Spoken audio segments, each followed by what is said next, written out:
here than that. So let's try again. Good morning. Good morning. All right. Welcome to Wedgewood.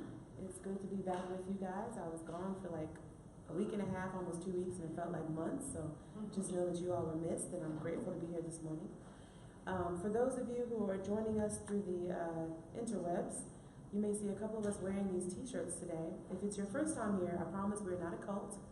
We are all wearing our t-shirts because we're leaving here and heading out to represent the church at Pride. So just so you know, that's why you will see most of us, or many of us, dressed the same this morning.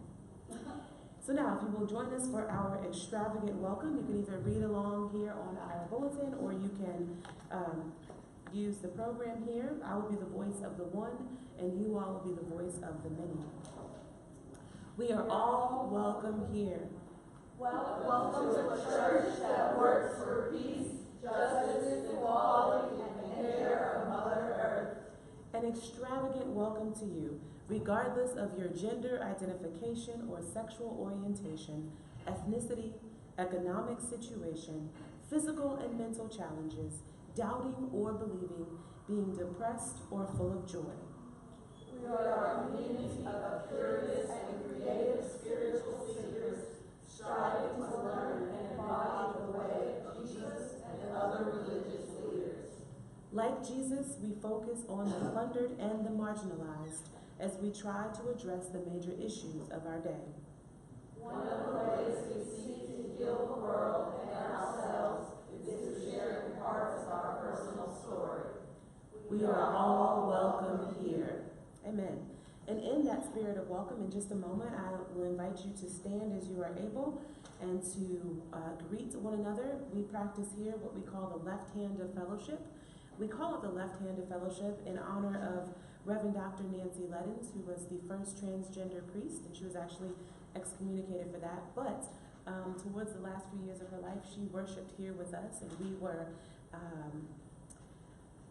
blessed enough to have her be a mother and teacher of the church, and she was left-handed, and so she talks about the fact that most of her life people tried to make her into something that she was not, even trying to make her right-handed when she was left-handed.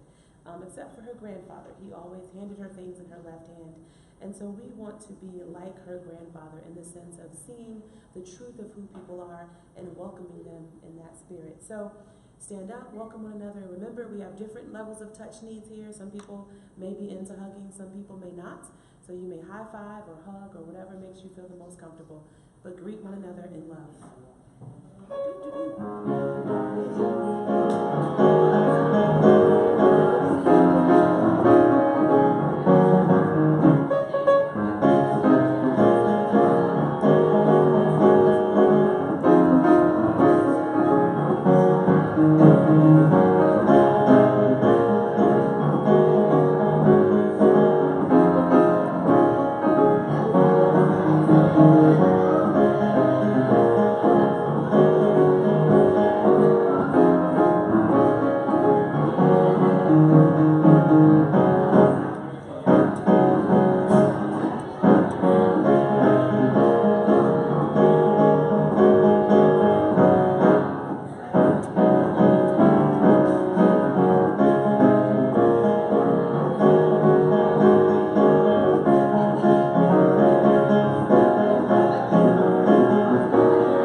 It's okay if people are sleeping.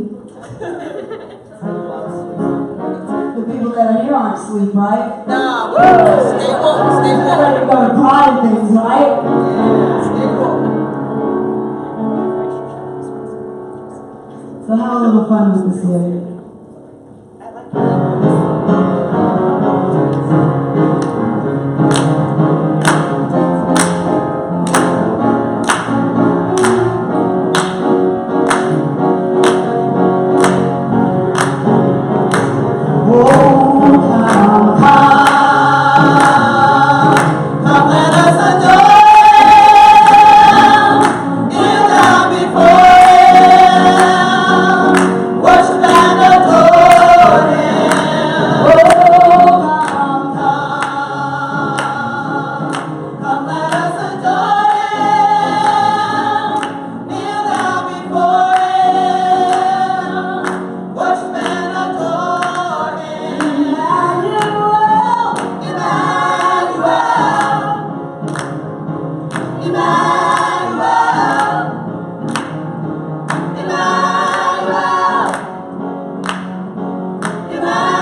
wrong kind of pride. And that's not the pride we celebrate today. Yeah, you know, well, you guys know, but I was hoping for a much younger set, but yes.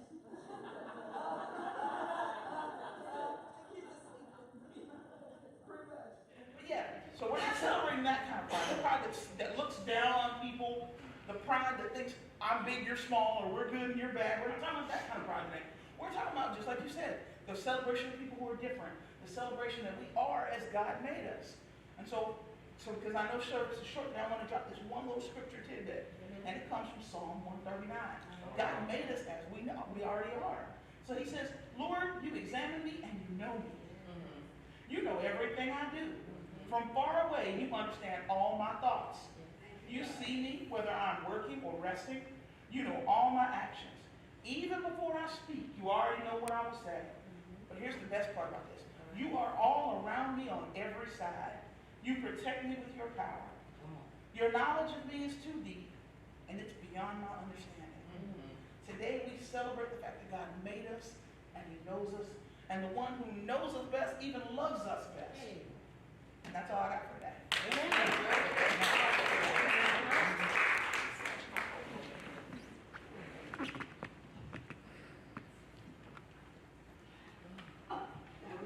If you will please rise as you are able.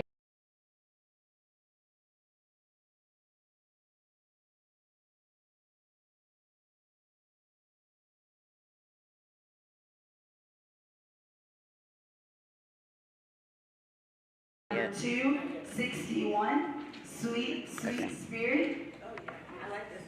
And we're going to sing the refrain 2 times only. So you got your verse, refrain, and then refrain again. May it bless you.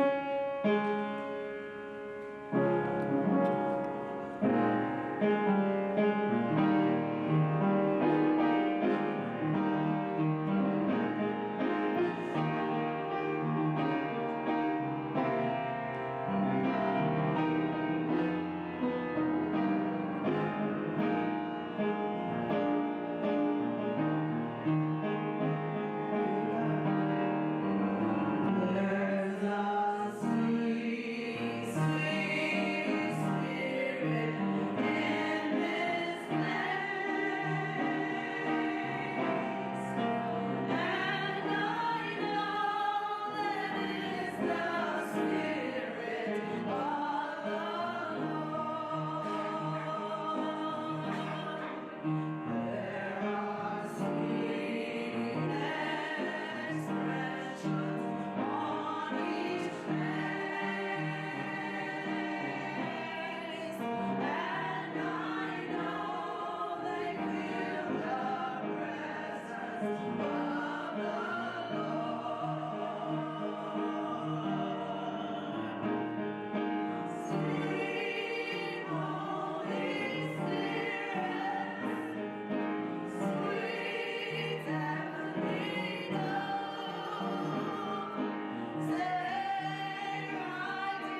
of offering in our service this morning, we have the option of giving by text. It's really simple, so you can always do that if you don't have cash or eventually we're also going to get card readers, so we're trying to come up into this new, the new, I don't know, century, millennium, whatever. We're getting fancy. But in the meantime, please give as you are able. And so we know that sometimes people can give more or less. And so if you're not able to give today, do not feel pressured.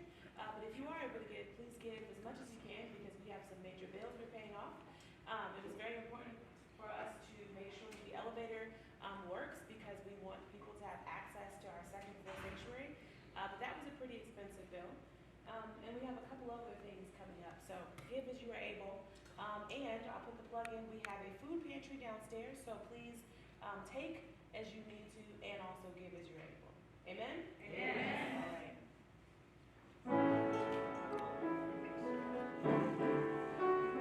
Thank you. Thank you.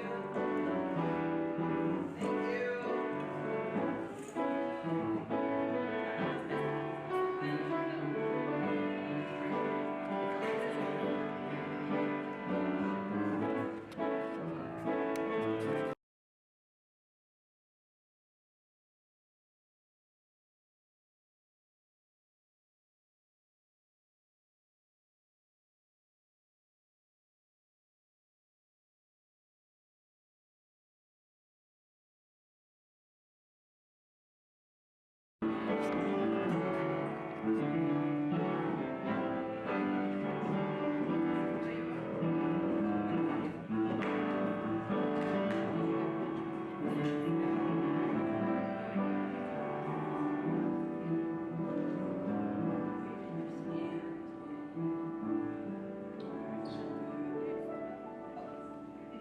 Wait, the doxology, right? Or is that? Me. It's not on there, but we can do it if you want to. The doxology. Nope. Nope. No? Oh, sorry.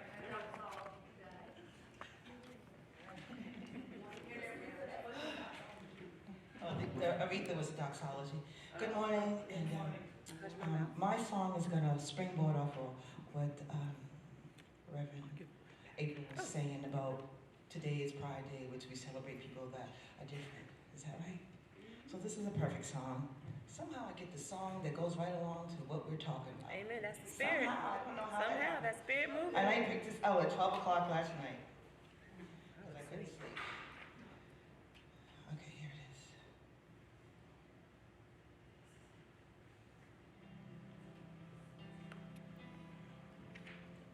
Perfect, right? Oh, yes.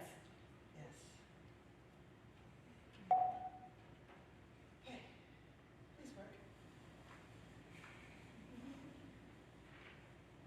It started working, didn't it? It's just doing that, buffer thing. Oh, yeah. Unless Monica knows it. You know this song? Imagine there's no heaven. It's easy if you try. No hell below us. Above us only sky. Imagine all the people living for today. Ooh. Imagine there's no countries. It isn't hard to do. Nothing to kill or die for, and no religion too. Imagine all the people living life in peace. You may say I'm a dreamer, but I'm not the only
small, simple, defiant truths.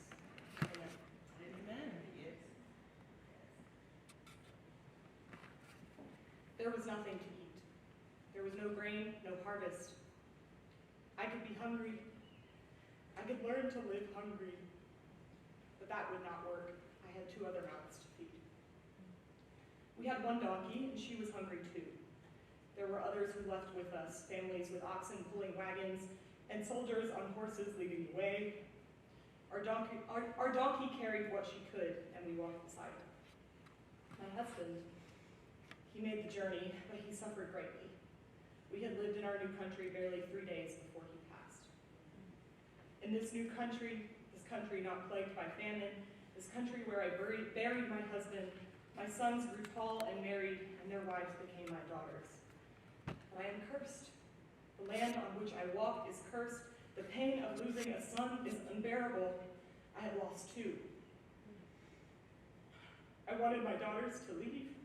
I have no husband. I am too old to bear more sons, and even if I could, my daughters cannot wait years for these sons to grow old enough to marry. I tell them all of this, but only one of them listens. Only one of them leaves. The other will not go, even though I have nothing to offer her. I weep with my daughter, not because I want her to leave, but because I am so relieved that she has stayed.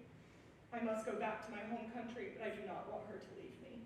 In my darkest hour, she held my hand and stroked my hair and sat with me through the night while I mourned my sons, my husband, the end of my family. When I felt that there was nothing left for me but grief or death, she lay in my bed beside me and showed me peace. She held me in her arms and did not offer any false comforts. I was going to kiss her goodbye. Everyone kisses each other goodbye, but I was going to kiss her. I never got the chance, for she took my hands between hers. And my beloved Ruth promised that where you go, I will go, and where you stay, I will stay. May the Lord deal with me, be it ever so severely, if even death separates you.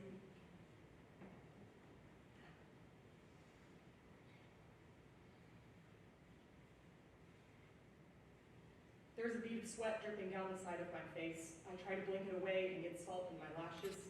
The sun is high, the sky cloudless. The man standing before me has lines in the dark skin of his face, a crease between his eyes from the stress of his lineage, but all the others due to his age. I grip my small weapon tighter. I've been holding it for hours, unable to let go, and I hope he does not notice that I have yet to begin growing a beard. He removes his robe first, made of material softer than anything I have felt against my skin, and he places it around my shoulders like I am something precious, something to be cherished. I am clothed in righteousness. I am being made into a king. He looks at the weapon in my hand and draws his sword, laying a flat edge against his palm before setting it down at my feet. He looks up at my face while he is kneeling, his brown eyes shining bright in the midday sun, and the grip on my weapon loosens just a bit. We have only just met, but he is no friend. He will be and is something else entirely. Next comes his armor, then his bow, and finally his belt. He stands before me in nothing but his katana, but my eyes do not stray from his face. Slowly, he takes my hand in his and kisses my knuckles. The slingshot falls from my grasp, and Jonathan lays it at my feet.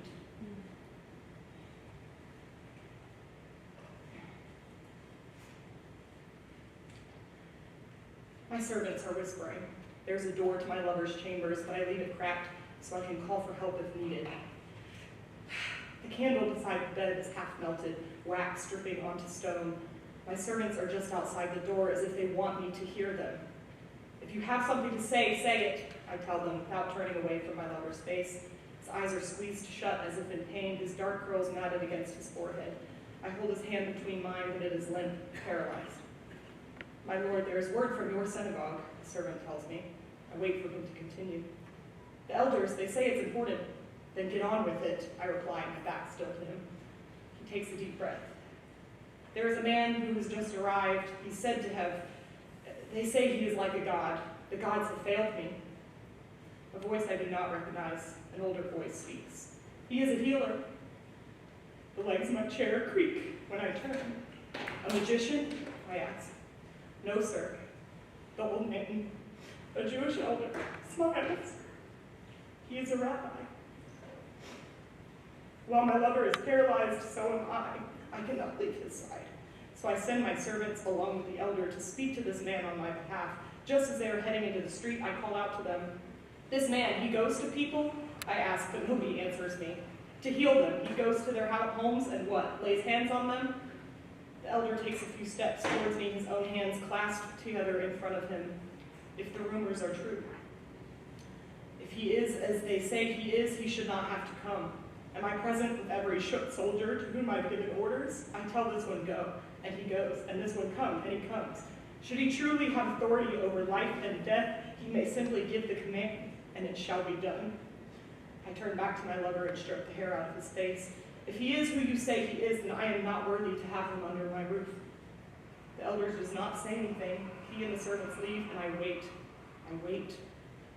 One servant returns to tell me that the man is outside my home. I tell him not to bring him in, to simply ask him to say the word.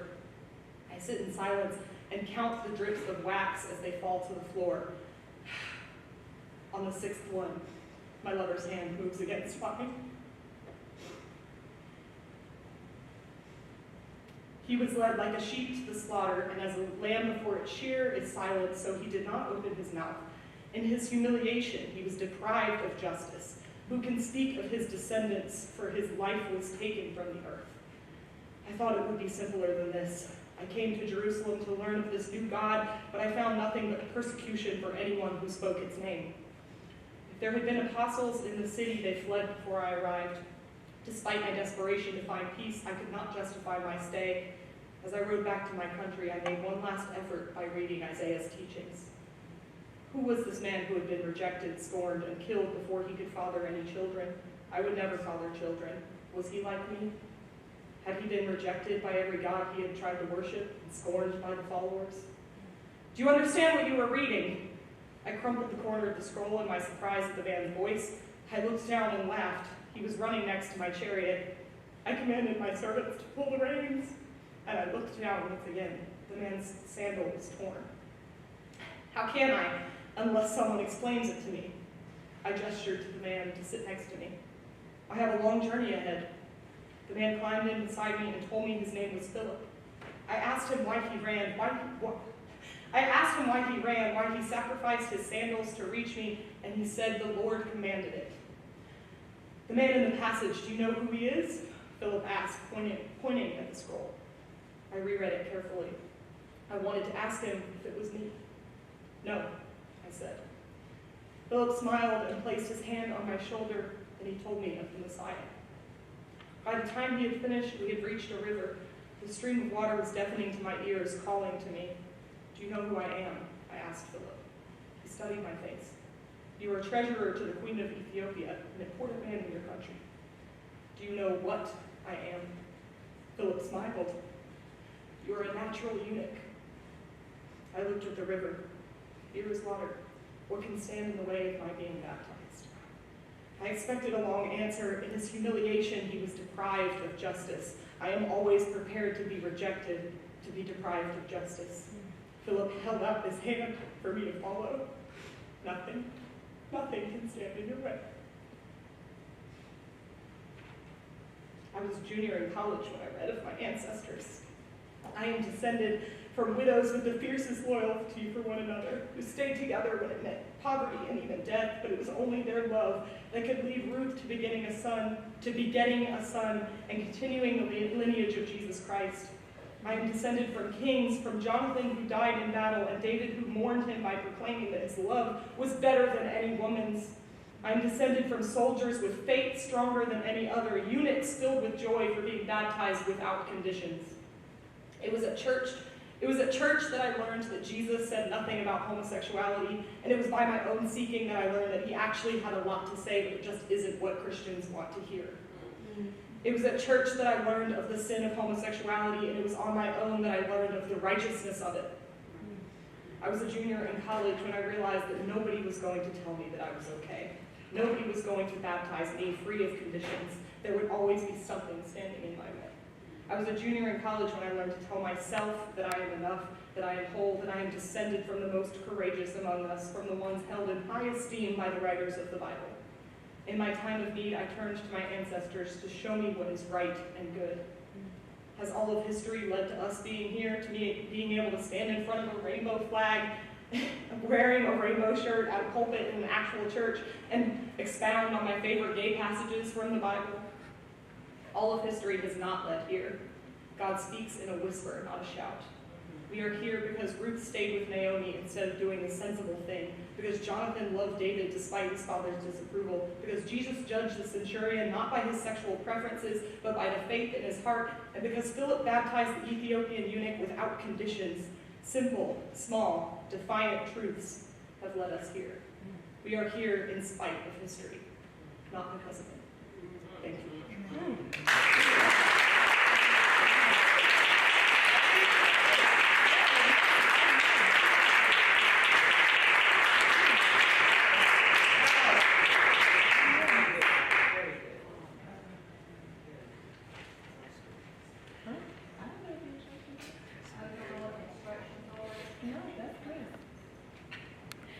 Okay, well, He told me not to worry about it. Y'all's complicated then. all right, Madison. Yes. Amen.